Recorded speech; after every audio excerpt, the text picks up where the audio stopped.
Good morning students.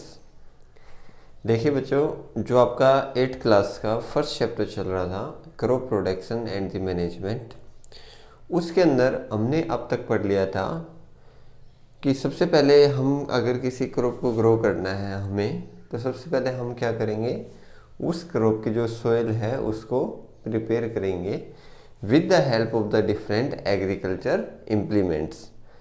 और dear students, आपने different agriculture implements जैसे प्लग, हो, कल्टीवेटर्स, ये आपने प्रीवियस लेक्चर के अंदर सारी चीज़ें पढ़ ली है।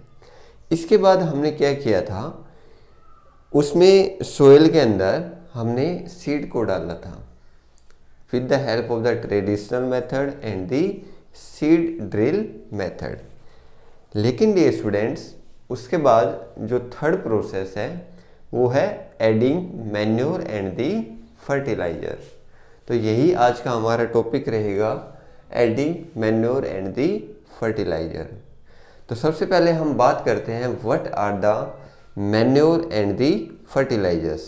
देखिए बच्चे, these are the manure and fertiliser, these are the substances, या you can say the substances which are added in the soil in the form of the nutrients। मतलब वो सब्सटेंसेज जो सोयल के अंदर ऐड किए जाए, किसके फॉर्म के अंदर, न्यूट्रिएंट्स के फॉर्म के अंदर। और यहाँ पे मैन्योर और फर्टिलाइजर डियर स्टूडेंट्स एक टाइप के क्या है, न्यूट्रिएंट्स है। किसके लिए, क्रॉप के लिए। हमने यहाँ पे मैन्योर और फर्टिलाइजर किसी क्रॉप के अंदर या किसी प्लांट के अंदर इसलिए डाला ताकि उस क्रॉप की और उस प्लांट की डियर स्टूडेंट्स जो ग्रोथ है वो अच्छे से हो पाए। ओके, अब हम इसके डेफिनेशन देखते हैं एक बार। The substances which are added in the form of the nutrients for the healthy growth of the plant is called manure and the fertilizers. वो सब्सटेंसेज जो न्यूट्रिएंट्स की फॉर्म में ऐड किए जाए, किसके अंदर, सोयल के अंदर। क्यों ऐड किए जाए, क्योंकि for the healthy growth of the plant, plant की हेल्दी ग्रोथ के लिए इस चीज़ को डियर स्टूडेंट्स हम क्या बोलेंगे, मैन्योर एंड दी फर्टिलाइजर। अब क्या होगा, आपको पता है कि जो सोयल है वो भी क्या करती है डियर स्टूडेंट्स, वो भी जो क्रॉप ग्रो हो रही है उसको न्यूट्रिशन प्रोवाइड करती है। लेकिन प्यारे बच्चों, क्या होता है कि कुछ फार्मर्स क्रॉप को लगातार उगाए जाते हैं, मतलब अभी कुछ क्रॉप उगा ली, बीच में without any gap second crop को वो उगा देते हैं, जिसके कारण क्या होता है कि जो सोयल के अंदर न्यूट्रिएंट्स होते हैं, क्या बोला मैंने, कि जो सोयल के अंदर जो न्यूट्रिएंट्स होते हैं उनकी जो नंबरिंग होती है वो क्या हो जाती है, कम हो जाती है। अब उस सोइल को रिफिल करने के लिए, उस सोइल को रिप्लेस करने के लिए किससे, न्यूट्रिएंट्स से। मतलब उस सोइल के अंदर दोबारा न्यूट्रिएंट्स को रिफिल करने के लिए हम क्या करते हैं, उसके अंदर मैन्योर एंड द फर्टिलाइजर्स को ऐड करते हैं। तो यहाँ पे आपकी एक प्रोसेस दी गई है, manuring. Farmer add manure in the field to refill the soil with the nutrients. This process is known as manuring. ये यहाँ पे बच्चे ये बोल रहा है कि हम सोयल के अंदर, मैंने आपको बताया ना कि जो फार्मर है लगातार क्रॉप उगाते जाते हैं, जिसकी वजह से जो सोयल की फर्टिलिटी है, सोयल के अंदर जो न्यूट्रिएंट्स है वो कम हो जाते हैं। लेकिन हमें न्यूट्रिएंट्स को इक्वल अमाउंट में फिल करना है। अगर हम न्यूट्रिएंट्स को इक्वल अमाउंट में फिल नहीं करेंगे तो क्या होगा कि जो प्लांट की जो ग्रोथ है या किसी भी क्रॉप की जो ग्रोथ है डियर स्टूडेंट्स, वो अच्छे से नहीं हो पाएगी।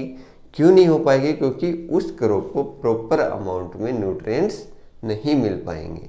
इसलिए हम क्या करते हैं कि उस क्रॉप के अंदर मैन्योर को डालते हैं ताकि जो न्यूट्रिएंट्स वहाँ से लॉस हुए हैं वो दोबारा रिफिल हो जाए। And this process is known as manuring.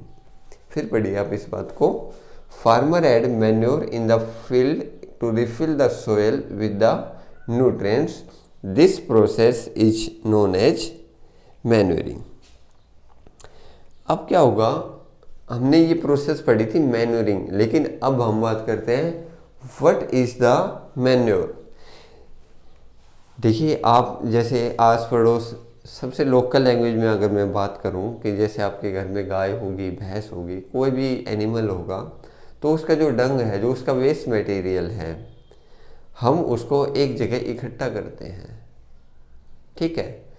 या आपने आस पड़ोस गांव में देखा होगा जो वर्मी कंपोजिटिंग जो प्रोसेस है, उसके अंदर क्या करते हैं कि जो प्लांट और एनिमल्स का जो वेस्ट है उसको इकट्ठा करते हैं, फिर उसके अंदर माइक्रोब्स ग्रो कराते हैं, जिसकी वजह से क्या होता है कि जो मैन्योर है वो सोयल इनरिच हो जाता है, मतलब उसके अंदर जो न्यूट्रिएंट्स हैं वो बहुत ज़्यादा अमाउंट में ग्रो हो जाते हैं।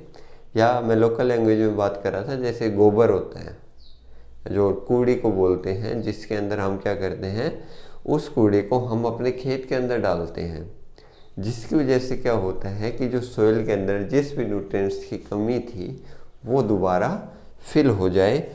इस चीज़ को हम क्या बोल रहे हैं, मैन्योर। मैन्योर का सिंपल सा मीनिंग है वो चीज़ जो घर के अंदर तैयार की जाए, ठीक है, वो चीज़ जो घर के अंदर तैयार की जाए उसको हम क्या बोलेंगे, manuring. Manure is a organic substance obtained from the decomposition of the plant and the animal waste। Manure क्या है प्यारे बच्चों, एक ऑर्गेनिक सब्सटेंस है, और हमें ये ऑर्गेनिक सब्सटेंस कहाँ से मिल रहा है, decomposition of the plants and the animals, this is known as the manure. अब हमें मैन्योर का क्या फ़ायदा है, देखिए मैन्योर के बहुत फ़ायदे हैं। एक तो क्या होगा, जो सोइल का टेक्सचर है, सोइल का जो डिज़ाइन है वो क्या हो जाएगा, बदल जाएगा। और क्या होगा, जो वाटर रिटेनिंग कैपेसिटी है, मतलब जो सोइल की जो वाटर होल्डिंग कैपेसिटी है वो भी डियर स्टूडेंट्स क्या हो जाएगी, इंक्रीज हो जाएगी। फिर सुनिए, मैन्योर हमने क्या बोला, एक ऑर्गेनिक सब्सटेंस है, वो हमें ऑर्गेनिक सब्सटेंस कहाँ से मिल रहा है, decomposition of the plant and the water waste. Okay, अब हमें मैन्योर का क्या फ़ायदा हुआ, एक तो इसने सोइल का जो टेक्सचर है, सोइल का जो डिज़ाइन है उसको बदला। सेकंड, जो सोइल की वाटर होल्डिंग कैपेसिटी थी उसको भी डी स्टूडेंट्स क्या किया, मैन्योर ने इंक्रीज किया। This is all about the manure. इसके बाद जो नेक्स्ट है fertiliser. These are the chemical substance या these are the chemicals which are rich in a particular nutrients, they are used in the factories। Use नहीं आएगा बच्चे यहाँ पे, they are made in the factories।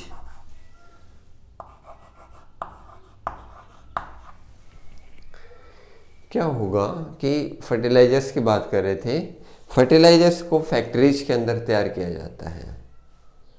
Basically manure और fertilisers के अंदर यही डिफरेंस है कि फर्टिलाइजर्स को हम फैक्ट्रीज के अंदर तैयार करते हैं, लेकिन मैन्योर को हम अपने खुद के घर के अंदर भी तैयार कर सकते हैं। एक तो इन दोनों के बीच में डिफरेंस ये हो गया।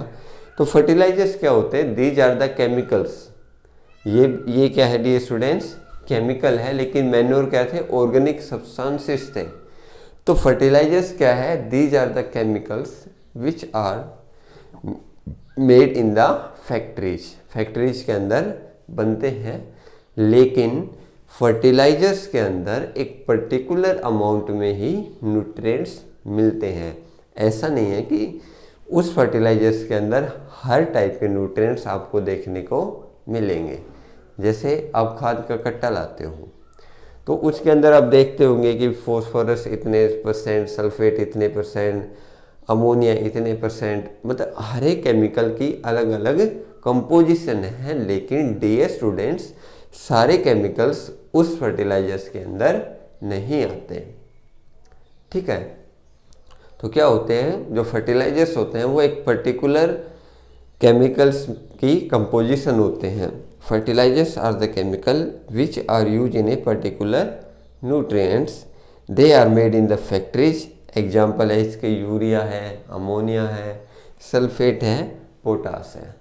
ये कुछ एग्जाम्पल है किसके, फर्टिलाइजर्स के, इनको आपको याद करना है। इसके बाद एक एक्टिविटी दी गई है, उसके अंदर क्या है, आपको 3 गिलास लेने हैं, उनके अंदर आपको सीड डालना है, इक्वल जो सीड लेंगे तीनों के अंदर सेम सीड डालना है। फिर क्या करना है कि आपको जो फर्स्ट गिलास है उसके अंदर काऊ का जो डंग है, काऊ का जो गोबर है उसको ऐड करना है। आफ्टर दैट एक के अंदर फर्टिलाइजर्स डालने हैं और थर्ड गिलास के अंदर आपको कुछ भी नहीं डालना। कुछ टाइम के बाद क्या करना है, आप इन तीनों की जो ग्रोथ होगी, सीड की जो ग्रोथ होगी उसको देखना है कि कौन से सीड की ग्रोथ ज़्यादा होगी, कौन से सीड की ग्रोथ कम होगी। आप इसको घर पे करके देखिएगा, फिर आप इजीली डिफरेंस समझ पाएंगे कि what is the difference between manure and the fertiliser. अब क्या होगा, मान लीजिए भाई फर्टिलाइजर्स एक पर्टिकुलर न्यूट्रिएंट्स प्रोवाइड कर रहे हैं, इससे तो हमें फ़ायदा है, जो क्रॉप को हमें न्यूट्रिएंट्स चाहिए वो हम दे पा रहे हैं। लेकिन क्या होगा प्यारे बच्चों, अगर हम लगातार क्रॉप को न्यूट्रिएंट्स देते रहेंगे, लगातार क्रॉप पे क्रॉप उगाते रहेंगे, तो क्या होगा, जो सोयल की एक तो जो वाटर होल्डिंग कैपेसिटी है वो कम हो जाएगी। सेकंड क्या होगा कि जो सोयल के अंदर जो न्यूट्रिएंट्स है वो धीरे धीरे कम होना स्टार्ट हो जाएंगे। क्यों कम हो जाए, क्योंकि उसके हम लगातार फर्टिलाइजर्स डाल रहे हैं, लगातार केमिकल्स डाल रहे हैं, जिसकी वजह से जो सोयल का जो टेक्सचर है, सोयल का जो डिज़ाइन है वो चेंज हो रहा है, सोयल की वाटर होल्डिंग कैपेसिटी है वो चेंज हो रही है, और जो सोयल के अंदर जो न्यूट्रिएंट्स है प्यारे बच्चों वो भी क्या हो रहे हैं, कम हो रहे हैं। इसलिए क्या करता है कि जो फार्मर है, जो किसान है, वो लगातार आप देखते होंगे एक सीजन में अलग क्रॉप उगा दे, लेकिन नेक्स्ट सीजन में वो अलग टाइप की क्रॉप को वहाँ पे उगाएगा। ठीक है, तो यहाँ पे जो क्रॉप रोटेशन जो मेथड है वो बहुत ज़्यादा इम्पोर्टेंट है, या एक मेन फैक्टर है। अगर फार्मर के लिए अगर एक पर्टिकुलर एक हेल्दी क्रॉप अगर उसे उगाना है तो क्रॉप रोटेशन जरूर करनी पड़ेगी। Now what is the crop rotation? In crop rotation different crops grown alternately, अलग अलग टाइप की क्रॉप को हम ग्रो करते हैं अल्टरनेटली, मतलब पहले कुछ क्रॉप उगाए लेकिन नेक्स्ट ईयर उसी सीजन के अंदर हम दूसरी क्रॉप को ग्रो करेंगे। It is the another method of refill the soil with the nutrients. ये क्या है, एक दूसरा मेथड है क्रॉप रोटेशन प्यारे बच्चों, एक दूसरा मेथड है किस लिए, to refill the nutrients with the soil. Soil के अंदर न्यूट्रिएंट्स को रिफिल करने के लिए एक बहुत अच्छा मेथड है, कौन सा है, क्रॉप रोटेशन। और क्रॉप रोटेशन मीन्स जो क्रॉप है उसको हम अल्टरनेटली ग्रो करते रहते हैं।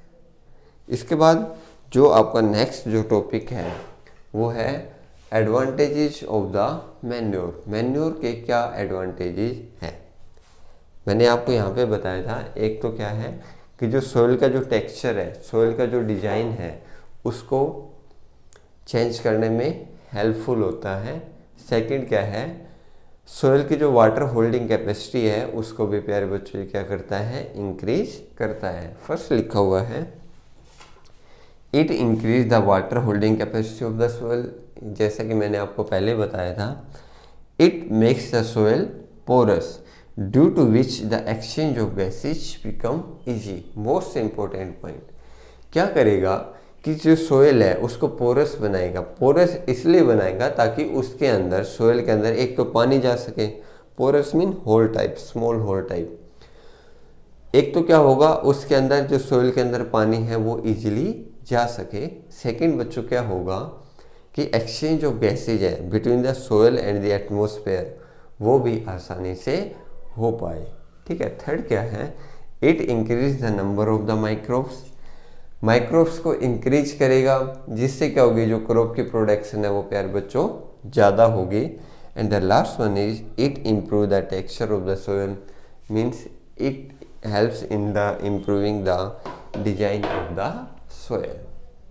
तो ये थे आज का आपका topic manure and the fertiliser.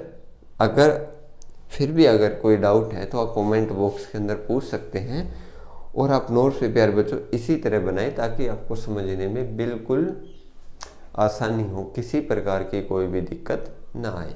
अब तक हमने पढ़ लिया था प्रिपरेशन ऑफ द सोइल, फिर उसके बाद हमने सेकंड जो पढ़ा था सोविंग, आज हमने थर्ड पढ़ा मैन्योर एंड दी फर्टिलाइज़र।